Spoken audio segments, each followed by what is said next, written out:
Frères et sœurs, bonjour tous. Hier matin, nous avons appris au sujet du Seigneur Jésus-Christ, crucifié.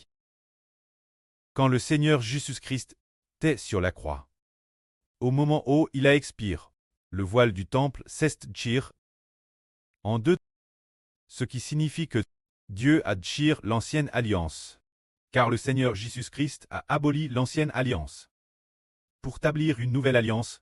Ainsi, Dieu a aboli l'ancienne alliance et établi la nouvelle alliance. Ce matin, nous allons continuer à partir de la crucifixion de Jésus, après le sacrifice de sa vie, et poursuivre notre explication, après le sacrifice de la vie du Seigneur Jésus. Ce jour était le jour de la préparation, afin d'éviter que les corps ne passent la nuit sur la croix. Les Juifs sont allés demander Pilate qu'il fasse enlever les corps pour les ensevelir. Ce moment-là, 2 soldats sont venus vérifier s'il était mort. Ces 2 soldats se sont approchés de ces 2 criminels. Ils ont vu que les 2 criminels n'étaient pas morts. Ils ont donc pris les jambes de ces 2 criminels. Arrivent au Seigneur Christ. Ils ont vu que notre Seigneur Jésus était déjà mort. Ainsi ils n'allaient pas. Ils n'ont pas pris les jambes du Seigneur. Que les jambes du Seigneur n'aient pas te brise, a précisément accompli la parole de l'Écriture qui dit « Aucun de ces os ne sera bris ». Et elle dit aussi « Ils tourneront les regards vers moi, celui qu'ils ont transpercé ». Alors partir de notre Seigneur Jésus-Christ, dont aucun os n'a été bris. Nous savons qu'il est vraiment l'agneau de la paix. Et cette époque, ou avant cette époque, les personnes crucifiées avaient souvent les os brisés, tout comme ceux qui ont été crucifiés avec le Christ. Ces 2 criminels, dont les os ont été brisés. Mais les os de notre Seigneur Jésus, eux, n'ont pas été brisés. Quelle en est la raison? C'est que Dieu avait prédestiné son Fils, n'avoir aucun os bris, bien qu'il ait été mis mort comme un criminel. Mais il était innocent. Il est le Fils de Dieu. C'est pourquoi sa mort. Aucun de ses os n'a été bris. Dans la Bible, il y a ce passage qui dit « Ils tourneront les regards vers moi, celui qu'ils ont transpercé ». C'est dire qu'ils tourneront les regards vers moi. Ce qui signifie que ceux qui ont transpercé le Seigneur Christ finiront aussi par tourner les regards vers lui. Madame, ceux qui l'ont transpercé le verront. C'est ce que la Bible prophétise. Continuons à regarder. Quand le Seigneur est mort, après son DCS, les gens de l'époque n'ont pas brisé les jambes du Seigneur. Mais un soldat a transpercé le CT du Seigneur avec une lance. Ce moment-là, aussitôt, il en est sorti du sang et de l'eau. Celui qui a vu cela en a rendu témoignage, et il sait que son témoignage dit vrai, savoir que après ce que le Seigneur Christ a été transpercé, il a coulé de l'eau et du sang et de l'eau coulant ensemble. Qu'est-ce que cela signifie?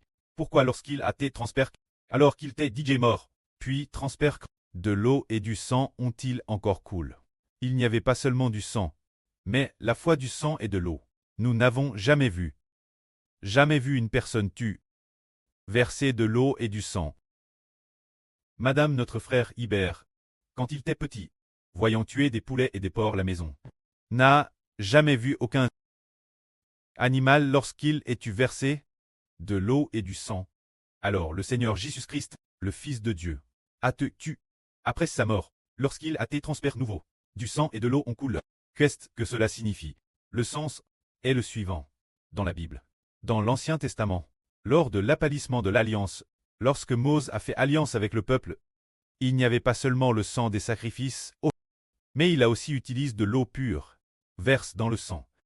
C'est-à-dire qu'après avoir abattu les buffles et les moutons, on mettait le sang dans un bassin.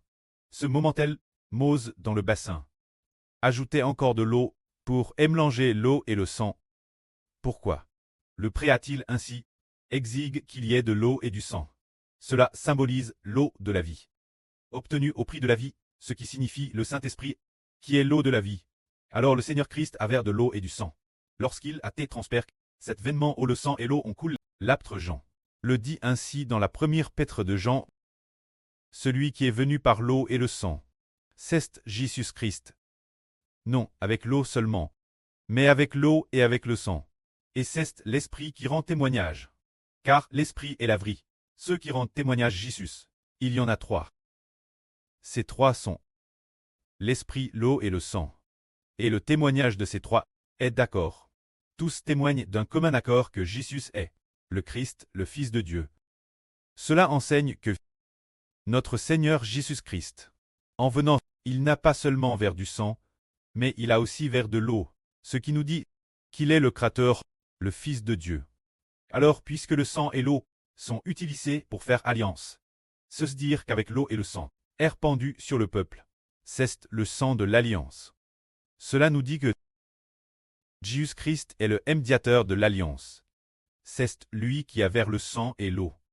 Et l'avenir, il va aussi utiliser le Saint-Esprit de l'eau de la vie pour nous en arroser, montrant que il est le Fils de Dieu, celui qui doit donner l'eau de la vie, nous, celui qui peut nous baptiser du Saint-Esprit. C'est le Seigneur Christ. C'est ainsi que lorsque le Seigneur Christ est mort, ses eaux n'ont pas été brisées, et lorsqu'il a été transpercé, du sang et de l'eau on coule. Ensuite, nous continuons voir qu'après la mort du Seigneur Christ, et après avoir été transpercés par la lance d'un soldat, certains d'entre eux voulaient prendre le corps du Seigneur Christ pour l'ensevelir. Le soir, tandis est venu, un homme riche nommé Joseph. Ce Joseph quittait d'Arimathie et qui était aussi disciple de Jésus. Il le désirait ardemment, mais seulement par crainte des Juifs. Il était en secret.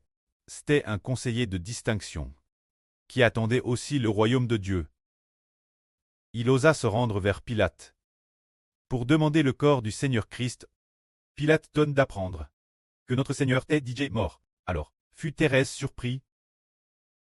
Il fit appeler le centurion pour s'en assurer, et ayant appris de lui que notre Seigneur Jésus-Christ était mort, alors, il remit le corps de Jésus. Joseph, Nicodème, qui auparavant était venu de nuit vers Jésus, vint aussi. Et Nicodème apporta un mélange de myrrhe et d'aloès d'environ 32 kilogrammes.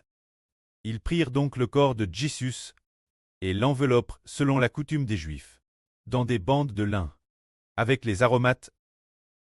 Ils l'enveloppent ainsi. Sur le corps de Jésus, ce moment-là, ils mirent Jésus dans un sépulcre PRS de Golgotha, dans un jardin proche.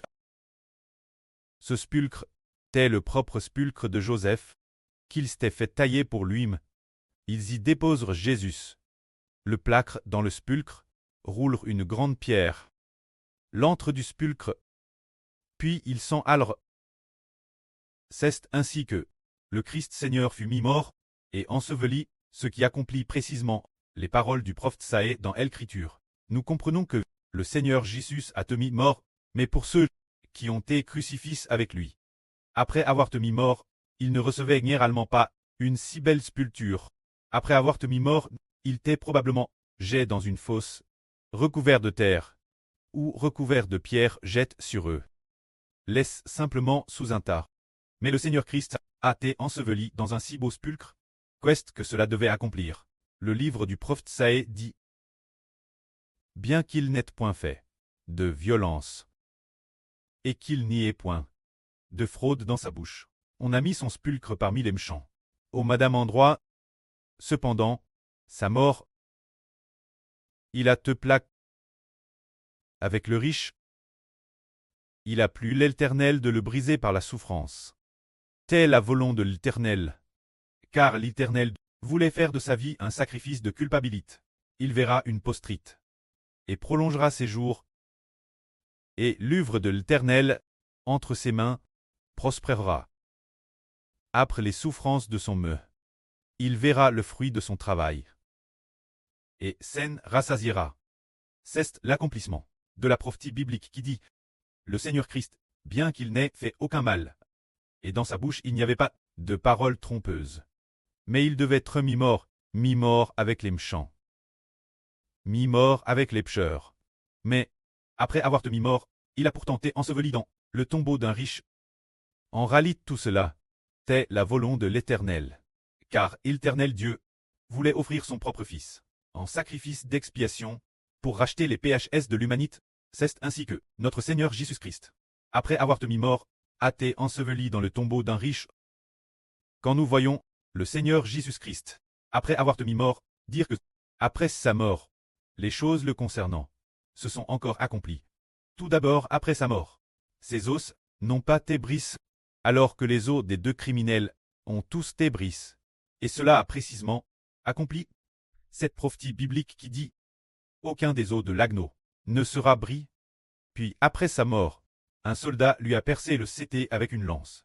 Et il en est sorti du sang et de l'eau, ce qui nous montre aussi une chose, celui qui a vers le sang et l'eau est le médiateur de l'alliance. Celui qui veut l'eau de la vie éternelle nous donner, celui qui veut le Saint-Esprit nous accorder, ainsi le fait qu'il est Père, qu'il est vers du sang et de l'eau, nous enseigne aussi de cette manière que celui-ci est le Rédempteur de l'humanité.